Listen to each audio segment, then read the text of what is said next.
నమస్తే welcome to BV9 news. Detail చూస్తే Trinidad and టొబాగోలో పర్యటిస్తున్న భారత ప్రధాని నరేంద్ర మోదీ ఆ దేశ ప్రధాని కమలా ప్రసాద్ బిస్సేర్ను బీహార్ ముద్దుబిడ్డగా అభివర్ణించారు. మోదీ అక్కడ జరిగిన కార్యక్రమం బీహార్లోని బక్సర్కు చెందిన వారని, బీహార్ ప్రజలు ఆమెను తమ కుమార్తెగా భావిస్తున్నారని చెప్పారు. బీహార్ వారసత్వం ప్రపంచానికి గర్వకారణమని మోదీ పేర్కొన్నారు. ట్రినిడాడ్లోని పలు వీధులకు బనారస్, పాట్నా, కోల్కతా, ఢిల్లీ వంటి భారత నగరాల పేర్లు పెట్టడం ఆనందంగా ఉందని తెలిపారు.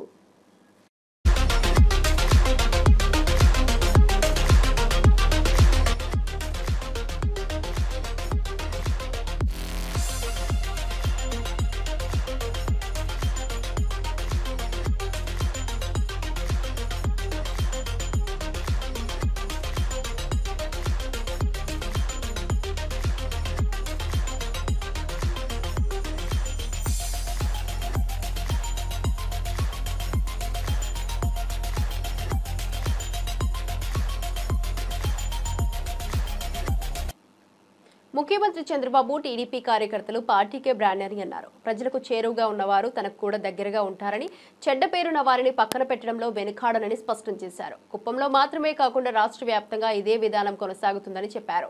శాంతిపురం మండలంలోని ఏపీ మోడల్ స్కూల్ సమీపంలో జరిగిన నియోజకవర్గ కార్యకర్తల సమావేశంలో పాల్గొని ప్రభుత్వం చేపట్టే సంక్షేమ అభివృద్ధి కార్యక్రమాల్లో కార్యకర్తలు భాగస్వాములు కావాలని కోరారు.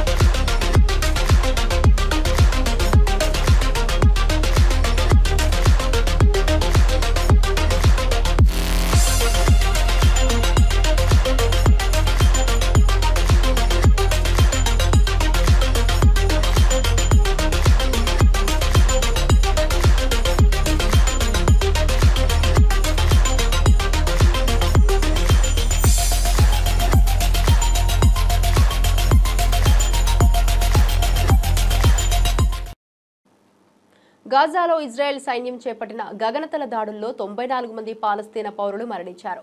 హమాస్ మిలిటెంట్లను లక్ష్యంగా చేసుకుంటున్నామని ఇజ్రాయెల్ రక్షణ దళం చెబుతున్నప్పటికీ పౌర మరణాలే ఎక్కువగా కనిపిస్తున్నాయి. తాజా దాడుల్లో చనిపోయిన 94 మందిలో 45 మంది ఆహార పంపిణీ కేంద్రం వద్ద వేచి ఉన్నవారే కావడం విషాదకరం. దక్షిణ గాజాలోని శరణార్థి శిబిరంపై జరిగిన దాడిలో 13 మంది ప్రాణాలు కోల్పోయారు. మధ్య గాజాలోని ఫలాఫెల్ స్టాండ్ సమీపంలో జరిగిన దాడిలో 8 మంది మరియు గాజా సిటీలోని పాఠశాలపై జరిగిన దాడిలో మరికొంతమంది మరణించారు. ఈ ఘటనలు పౌరుల భద్రతపై తీవ్ర విమర్శలు రేకెత్తిస్తున్నాయి.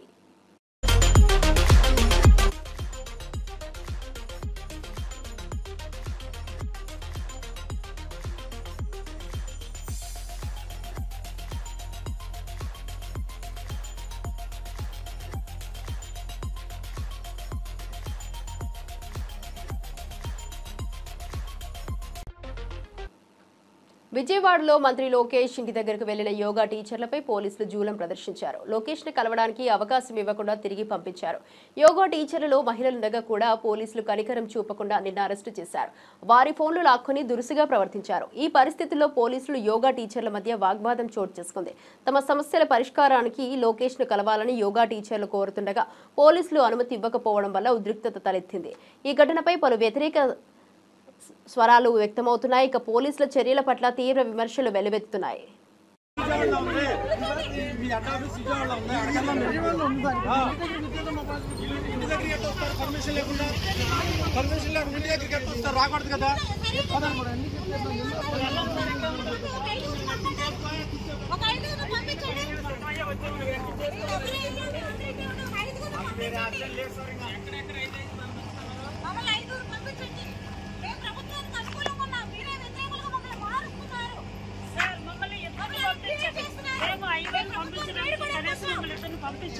పంపడానికి ఎవరు ఇచ్చారు పర్మిషన్? ఎవరు ఇచ్చారమ్మా పర్మిషన్?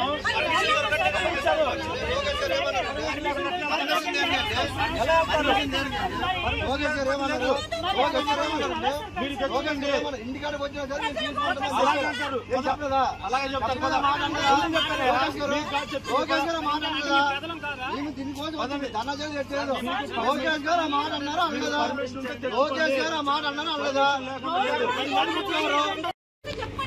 నిన్న చెప్పామమ్మా నిన్న సాయంత్రం వరకు చెప్పాం ఎంత చెప్తాం కాంగ్రెస్ పార్టీకి చెందిన ప్రముఖ నేతలు గాంధీ భవన్ కు చేరుకున్నారు. పీసీసీ కార్యనిర్వాహక అధ్యక్షుడు జగ్గారెడ్డి, ప్రభుత్వ విప్ ఆది శ్రీనివాస్, మంత్రి దామోదర రాజనరసింహ, సీనియర్ నేత రాజ్యసభ సభ్యుడు కె కేశవరావు ఈ సమావేశంలో పాల్గొన్నారు. పార్టీ భవిష్యత్ కార్యాచరణపై చర్చించేందుకు సూచనలు అందించాలనే ఉద్దేశంతో వారు గాంధీ భవన్ కు చేరుకున్నారు.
తిరుమల శ్రీవారిని దర్శించుకున్న ఏపీ టీడీపీ మంత్రి సవిత ప్రత్యేక పూజలు నిర్వహించారు. మంత్రి తన కుటుంబ సభ్యులతో కలిసి తిరుమల చేరుకుని ఆలయ ఆనందాన్ని ఆస్వాదించారు.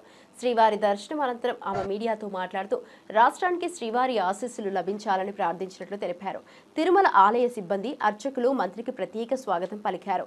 ఈ సందర్భంగా మంత్రి సవిత టీడీపీ ప్రభుత్వం చేపట్టిన పలు అభివృద్ధి కార్యక్రమాల గురించి ప్రసంగించారు.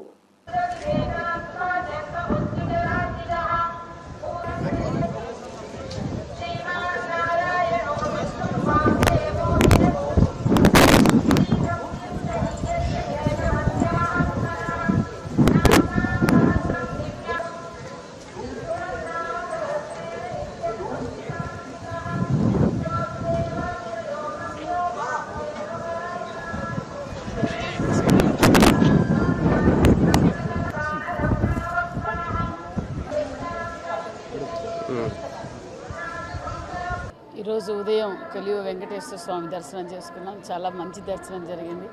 అదేవిధంగా మరి భక్తాదులతో కూడా చాలామందితో నిన్న నైట్ మరి ఈరోజు మార్నింగ్ కూడా ఇంటరాక్ట్ అవుతే చాలా బాగుంది. ఒక పక్క ప్రసాదం కావచ్చు, సౌకర్యాలు కావచ్చు, మరి లైన్ సిస్టమ్ కూడా అంతా బాగుంది మాకు అన్న విషయం కూడా తెలియజేశారు. చాలా ఆనందంగా ఉంది. మేము వెంకటేశ్వర స్వామి కోరుకునేది ఒకటే, ఈ రాష్ట్రం సురక్షితంగా ఉండాలి. ఏదైతే మాన్యశ్రీ ముఖ్యమంత్రి చంద్రబాబు నాయుడు ఈ రాష్ట్రాన్ని స్వర్ణాంధ్రప్రదేశ్గా మార్చాలి, ఆ భగవంతుడి ఆశీర్వాదం ఎల్లవేళలా ఈ రాష్ట్రానికి, ఈ దేశానికి ఉంటుందని కూడా. ఆలూరు ఎమ్మెల్యే బూసీనే విరూపాక్షి హోల్గుంద మండలంలో వరి నాట్లు నాటడంలో పాల్గొన్నారు.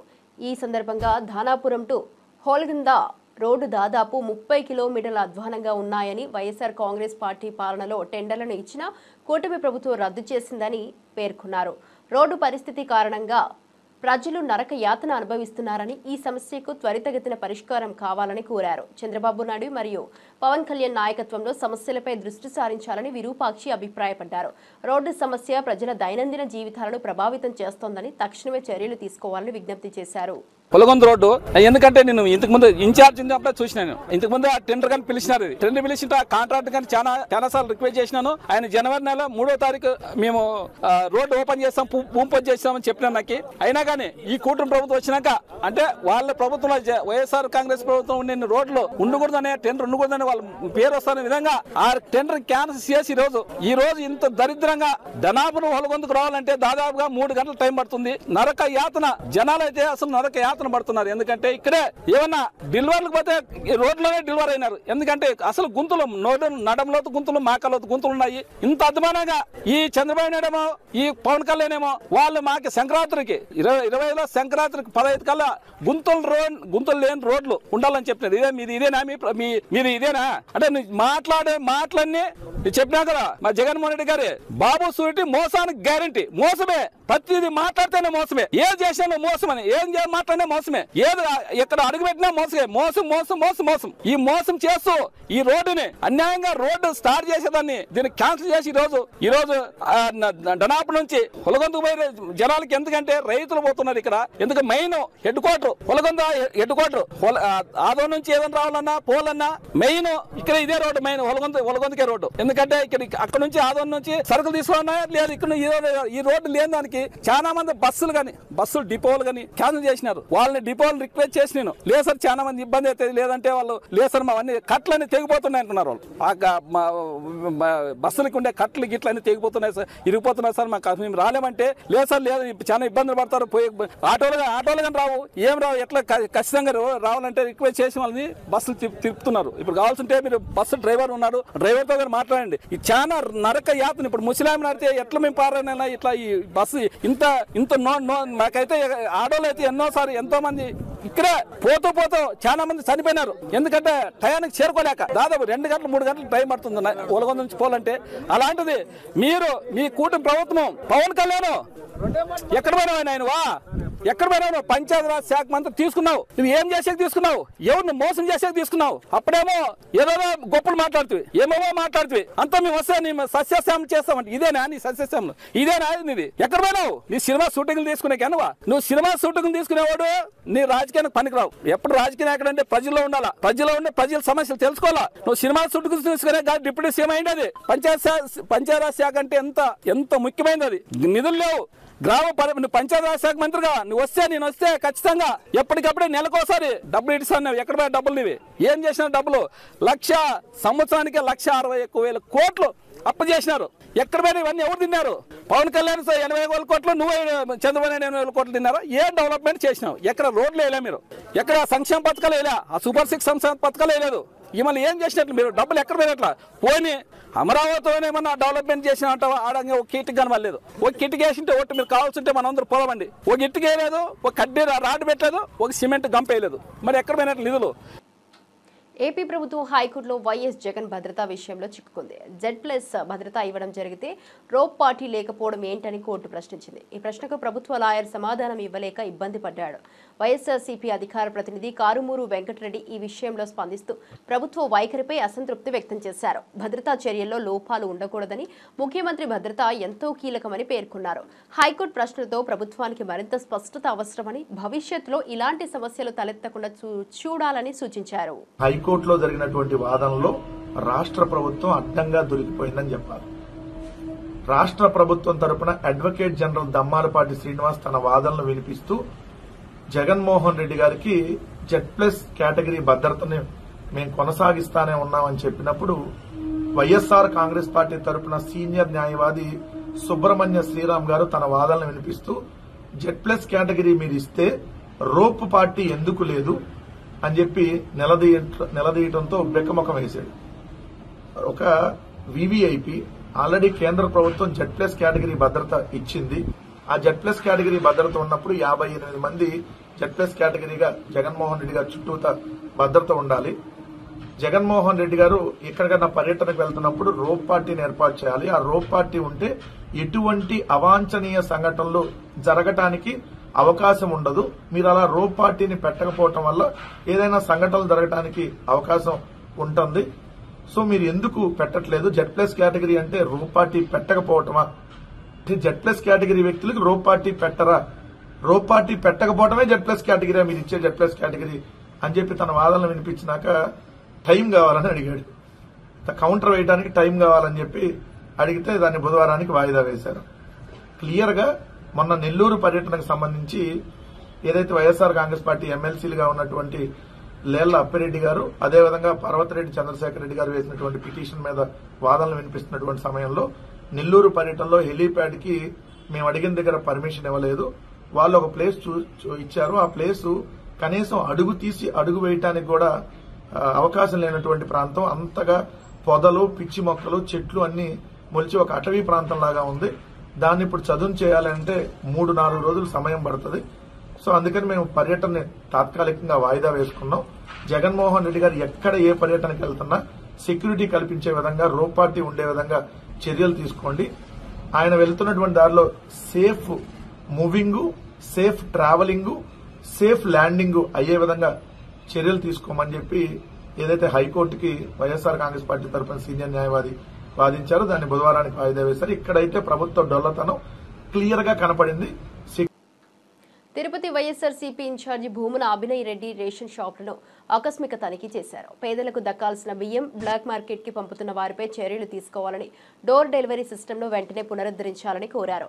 మంత్రి అభినయ్ రెడ్డి మన రాష్ట్రంలో పేదల నోట్లకి వెళ్లాల్సిన రేషన్ బియ్యం అధికార పార్టీ నేతల జేబుల్లోకి వెళ్లిపోతుందని ఆరోపించారు. ప్రతి సంవత్సరం ప్రభుత్వం సుమారు 300 కోట్ల కిలోల బియ్యం పంపిణీ చేస్తుంది. తనిఖీల సందర్భంగా కనీసం 10-15% అంటే 30-45 కోట్ల బ్లాక్ మార్కెట్ కు వెళ్తున్నట్లు గుర్తించినట్లు తెలిపారు. ఇక రేషన్ వ్యవస్థలో పారదర్శకత కోసం కఠిన చర్యలు అవసరమని అభినయ్ రెడ్డి పేర్కొన్నారు.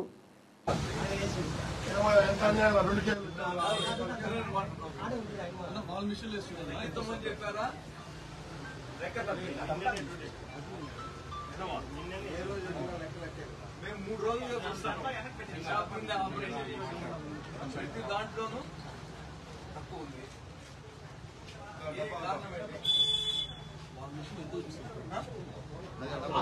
దాంట్లో వేస్తే ఎంత వస్తుంది?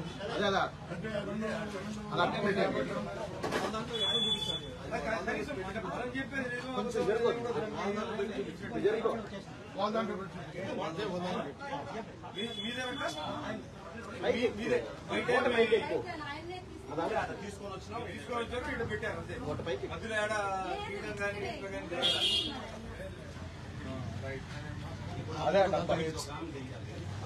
అవి అమౌంట్ దాంట్లో పెడతాం. ఒకసారి దాంట్లో పెట్టండి. దాంట్లో పెట్టించండి. దాంట్లో ఇట్లా వచ్చే దిగే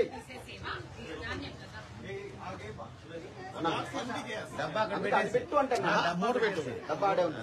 అమౌంట్ పెట్టి వెనక్కి వెళ్ళు. అమౌంట్ పెట్టి నువ్వు వెనక్కి వెళ్ళిపో. వెనక్కి వెళ్ళు.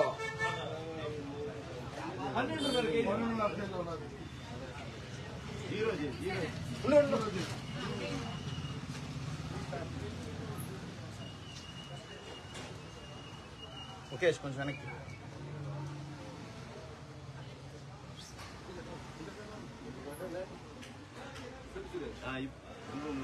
నువ్వు రావాలి.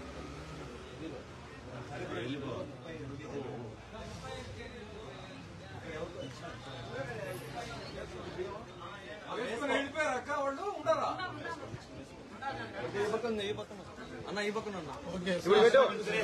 వెనక్కి రా. వెనక్కి రా. అట్లా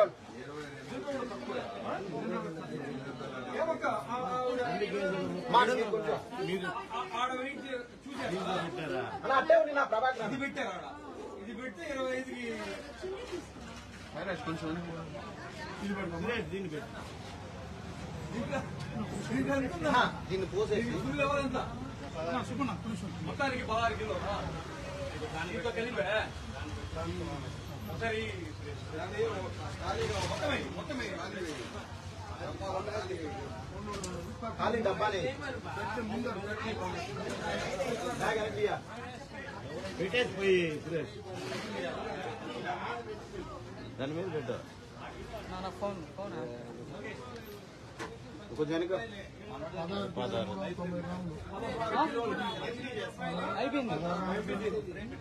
తీసి కింద పోసి ఆ దగ్గర ఉండేది అవి పోయి అమౌంట్ లాంటివి పోయి.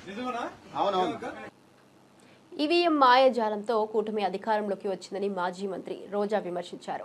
ఎన్నికలు జరిగిన ఏడాది తర్వాత చంద్రబాబు నాయుడు ముఖ్యమంత్రిగా, పవన్ కళ్యాణ్ ఉప ముఖ్యమంత్రిగా, లోకేష్ మంత్రిగా ఎలా అయ్యారో ప్రజలకు అర్థం కావట్లేదని తెలిపారు. ఈ వ్యాఖ్యల ద్వారా గందరగోళం సృష్టించే ప్రయత్నం జరుగుతోందని ఆమె పేర్కొన్నారు. ప్రజాస్వామ్య వ్యవస్థ పట్ల ఇలాంటి అనుమానాలు ప్రజల్లో అపార్థం కలిగిస్తాయని ఆమె అభిప్రాయపడ్డారు.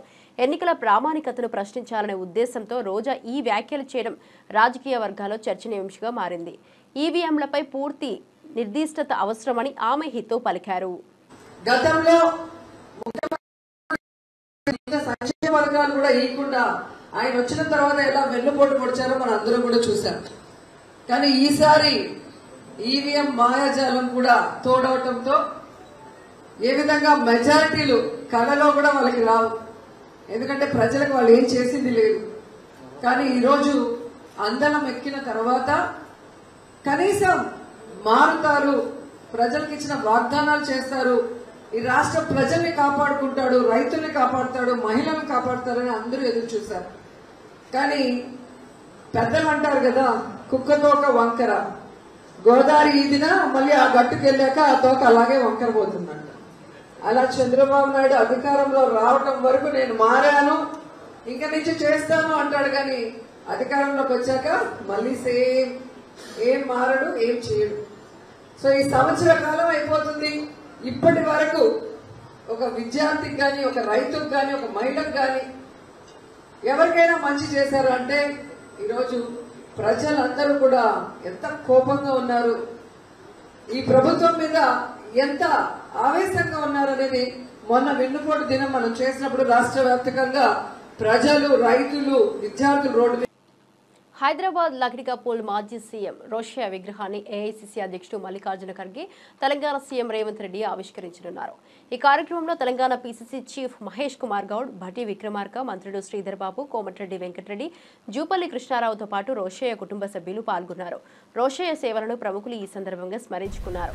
ఆయన రాజకీయ జీవితంలో సేవలను ప్రశంసించారు.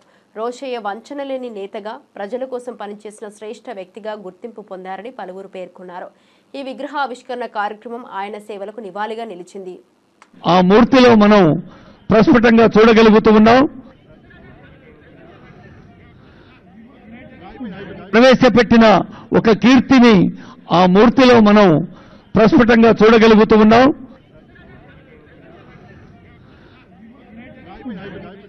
అందరూ ఎవరి స్థానంలో వాళ్ళు క్రమశిక్షణతో నిలబడదాం. I request all of you to stand in disciplined way. జై జై హే తెలంగాణ ప్రజాపాలన. గురజాల మాజీ ఎమ్మెల్యే కాసు మహేష్ రెడ్డి కూటమి ప్రభుత్వంపై తీవ్ర విమర్శలు చేశారు. అధికారంలోకి వచ్చిన ఏడాదిలోనే 1,60,000 కోట్ల అప్పులు తెచ్చినందుకు అభినందనలు తెలియజేస్తున్నారని వ్యంగ్యంగా పేర్కొన్నారు. గత 5 ఏళ్లలో కేవలం 3,30,000 కోట్ల అప్పులు చేసిన జగన్ ఏడాదికి కేవలం 60,000 కోట్ల అప్పు మాత్రమే చేసి సంక్షేమ పథకాలు సమర్థవంతంగా అమలు చేశారని గుర్తు చేశారు. కానీ కూటమి ప్రభుత్వం మొదటి సంవత్సరంలోనే 1,60,000 కోట్ల అప్పు చేసి రికార్డు సృష్టించిందని విమర్శించారు. 60,000 కోట్ల అప్పు చేసి రికార్డు సృష్టించింది ఈ ప్రభుత్వం. అందుకనే శుభాకాంక్షలు తెలియజేస్తున్నాం. మరి గతంలో జగన్మోహన్ రెడ్డి గారు 5 సంవత్సరాలలో 3,30,000 కోట్లు అంటే సంవత్సరానికి సగటు 65 నుంచి 66,000 కోట్లు అప్పు చేసి సంక్షేమం, అభివృద్ధి, పాలనా సౌలభ్యం అనేక కార్యక్రమాలు చేపడితే ఒకే ఒక్క సంవత్సరంలోనే మరి 1,60,000 కోట్లు అప్పు చేసింది ప్రభుత్వం. అలాగే తెలుగుదేశం వారు అంటున్నట్టు గ్లోబల్ ఛానల్స్ ప్రచారం చేస్తున్నట్టు వాళ్ళ అనుబంధ సంస్థలు ఖచ్చితంగా ఆంధ్ర రాష్ట్రం స్విట్జర్లాండ్ అవుతుంది. ఇట్లాగే మనం అప్పు చేసుకుంటూ పోతే ప్రతి సంవత్సరం వాతావరణంలో పెనుమార్పులు వచ్చి ఈ ఆంధ్ర రాష్ట్రంలో స్విట్జర్లాండ్ లాగా మంచు కురిసినా ఆశ్చర్యపోకర్లేదు, ఆ మంచులో మన పిల్లలు ఆడుకున్నా ఆశ్చర్యపోకర్లేదు. వాళ్ళ ఇష్టం, వాళ్ళు చెప్పేది ఇనక తప్పదు. కాబట్టి అసలు వింటుంటేనే విడ్డూరంగా ఉంటుంది. జగన్మోహన్ రెడ్డి గారు ఆ రోజు కోవిడ్ అనే మహమ్మారి వచ్చి యావత్ ప్రపంచమే కుదేలైతే అమెరికా వంటి దేశమే తమ పౌరులకి డాలర్లు, కొన్ని లక్షల రూపాయల డాలర్ రూపంలో ఇవ్వటం జరిగింది. అలాగే జగన్మోహన్ రెడ్డి గారు కూడా 5 ఏళ్లు ఇచ్చిన మాట నిలబెట్టుకుంటూ కోవిడ్ వల్ల ఎవరు ఇబ్బంది పడకూడదని సంక్షేమం, అభివృద్ధి చేసి 3,30,000 కోట్లు అప్పు చేశారు. ఆ రోజు ఏమన్నారు ఈ తెలుగుదేశం అనుబంధ ఛానళ్లు, పత్రికలు, ఆంధ్రప్రదేశ్ శ్రీలంక అవుతుంది అని అన్నారు. మరి ఈ రోజు ఆ ఛానల్స్ ఏమైనాయి? మూగపోయినాయా? కులం పోయినాయా? ఆ పత్రికలు ఏమైనాయి? కలం ఏమైంది? అడుగుతున్నాం. అమ్ముడు పోయిందా? ఈ రోజు మరి ఎందుకు రాయట్లేదు? ఎందుకు మేధావులు మాట్లాడట్లేదు? ఒక్కసారి ఆంధ్ర రాష్ట్ర ప్రజలు గమనించాలి. ఒక్కటి చెప్తున్నాం, ఇలాగే గనక అప్పు చేసుకుంటూ పోయి, ఇలాగే గనక విధ్వంసులు చేస్తూ ప్రతిపక్ష పార్టీల మీద అక్రమ కేసులు పెడుతూ లా అండ్ ఆర్డర్ ఏదైతే మరి అన్ని రకాలుగా కూడా ఈ రాష్ట్రాన్ని రక్షించాల్సిన వాళ్లే ఈ రోజును భక్షిస్తూ ఇలాగే కొనసాగితే ఖచ్చితంగా చెప్తున్నాం, ఆంధ్రప్రదేశ్ కనీసం శ్రీలంకగా కూడా మిగలదు. ఆఫ్రికా దేశంలోని సుడాన్ అవ్వటం ఖచ్చితంగా జరిగిద్ది ఇలాగే గనక ప్రభుత్వం ఇటువంటి పాలన కొనసాగితే. మరొక విషయం, చంద్రబాబు నాయుడు గారు చెప్పారు, తానే సంస్కరణలు తీసుకొచ్చాను, విద్యుత్ని ₹1 పెంచను, నాణ్యమైన విద్యుత్ ఇస్తాను. ఉప ముఖ్యమంత్రి పవన్ కళ్యాణ్ వైసీపీ నేతలను హెచ్చరించారు. శ్రమించి పనిచేస్తున్న వారికి మళ్లీ కోపం తెప్పించవద్దని స్పష్టం చేశారు. రప్ప రప్ప అంటూ వైసీపీ చేసే తాటాకు చప్పులకు భయపడేదే లేదని తేల్చి చెప్పారు. ప్రకాశం జిల్లా మార్కాపురం వద్ద 12 ఎకరాల్లో 1290 కోట్ల రూపాయలతో ప్రారంభమైన తాగునీటి పథకానికి శంకుస్థాపన చేశారు. ఈ పథకం ద్వారా ప్రజలకు తాగునీటి కష్టాలు తొలగిపోతాయని పేర్కొన్నారు. పథకానికి మద్దతు అందించడానికి ప్రతినిధులు కృషి చేయాలని పిలుపునిచ్చారు. పవన్ వ్యాఖ్యలు వైసీపీపై మరింత దృష్టి సారించాయి. జిల్లా పోలీస్ అధికారి, సూపరింటెండెంట్ ఆఫ్ పోలీస్, అలాగే శ్రీమతి పి గాయత్రీదేవి గారికి ఇంజనీరింగ్ చీఫ్ గ్రామీణ తాగునీటి సరఫరా, శ్రీ డి హరేరామ్ నాయక్ గారికి చీఫ్ ఇంజనీర్ గ్రామీణ తాగునీటి సరఫరా, అలాగే కృష్ణతేజ గారికి కమిషనర్ పంచాయతీరాజ్ గ్రామీణాభివృద్ధి, వెంకటకృష్ణ గారికి ఓఎస్డి, ప్రత్యేకించి మీ అందరికీ నా హృదయపూర్వక నమస్కారాలు, హృదయపూర్వక ధన్యవాదాలు.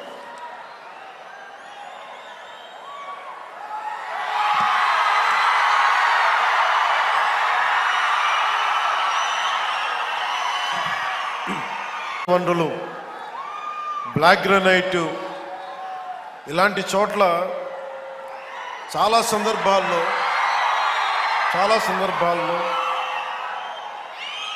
ముఖ్యంగా ఇక్కడున్న యువత, ఈరోజు నేను వచ్చిన సందర్భం జేజేఎం కావచ్చు, కానీ ఇక్కడున్న యువతలో ఉన్న వేదన, కోపం, బాధ, ఆంధ్రప్రదేశ్లోనే మా ప్రకాశం జిల్లా ఇంత నిర్లక్ష్యానికి ఎందుకు గురి కాబడింది, నాకు ఆ కష్టం అప్పటి నుంచి ఇప్పుడు దాకా నా గుండెలో ఉండిపోయింది. మొట్టమొదటిగా జేజేఎం ఈ మల్టీ విలేజ్ ప్రాజెక్ట్ స్టార్ట్ అవ్వాలి అంటే నా ప్రయారిటీ ముందు మన ప్రకాశం జిల్లాకి కావాలి అని ప్రయారిటీ పెట్టాను.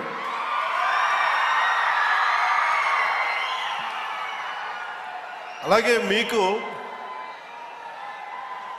గత ప్రభుత్వం మీకు ఏం చేసింది, ఎలా ప్రవర్తించారో మీ అందరికీ తెలుసు. మన జిల్లాకు సంబంధించి వెలిగొండ ప్రాజెక్టుకి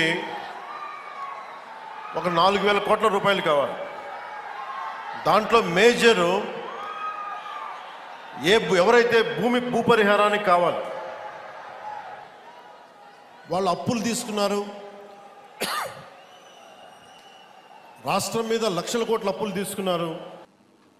రాయచోటిలో 2 ఆల్ ఉమ్మా టెర్రరిస్టులు అరెస్ట్ అయ్యారు. పోలీసులు వారి ఇంట్లో 50 ఐఈడీలు తయారీకి ఉపయోగించే సామాగ్రి, తుపాకులు, సూట్ కేస్, బకెట్ బాంబులు, మరణ ఆయుధాలు, కోడింగ్ బుక్స్, హ్యాకింగ్ సాఫ్ట్వేర్లు, నగరాల మ్యాప్స్ సీజ్ చేశారు. ఈ ఘటనలో ఒక పెద్ద ఉగ్ర కుట్రను భగ్నం చేశామని తెలిపారు. నిందితులు అమానుల్లా, మన్సూర్ పేర్లతో గత 20 ఏళ్లుగా రాయచోటిలో నివసిస్తున్నారని వెల్లడించారు. ఈ సమాచారంతో భద్రతా దళాలు అప్రమత్తమయ్యాయి. నిఘా వ్యవస్థ మరింత పటిష్టం చేయాలని అధికారులు సూచించారు. Alias Amanullah, second person name is Mohammed Ali alias Mansoor. ఈ అలియాస్ అన్న పేర్లు ఇక్కడ వీళ్ళు పెట్టుకున్న పేరు. ఈ అబూబకర్ అన్నతను 5 సంవత్సరాల క్రితం మ్యారేజ్ చేసుకున్నాడు. ఈ మన్సూర్ అన్నతను 10 సంవత్సరాల క్రితం మ్యారేజ్ చేసుకున్నాడు. ఈ అమ్మాయిలు రాయచోటి గాలివీడు ఏరియా లేడీస్ వీళ్ళు. మరి 5 సంవత్సరాలు 10 సంవత్సరాల నుండి ఒక చిన్న ఇంట్లో ఉంటూ ఇంత సీజర్ మాకు పట్టుబడి ఆ ఇంట్లో సామానం గురించి ఇంట్లో ఆడవాళ్ళకి తెలియదు అనుకుంటే అన్నది మాకు అనుమానాస్పదంగా ఉంది. తెలుసా తెలీదా, మరి వీళ్ళని నిజంగానే ఏమార్చారా, మోసం చేశారా అన్నది ఫర్దర్ ఇన్వెస్టిగేషన్ లో మేము తేల్చాల్సిన అవసరం.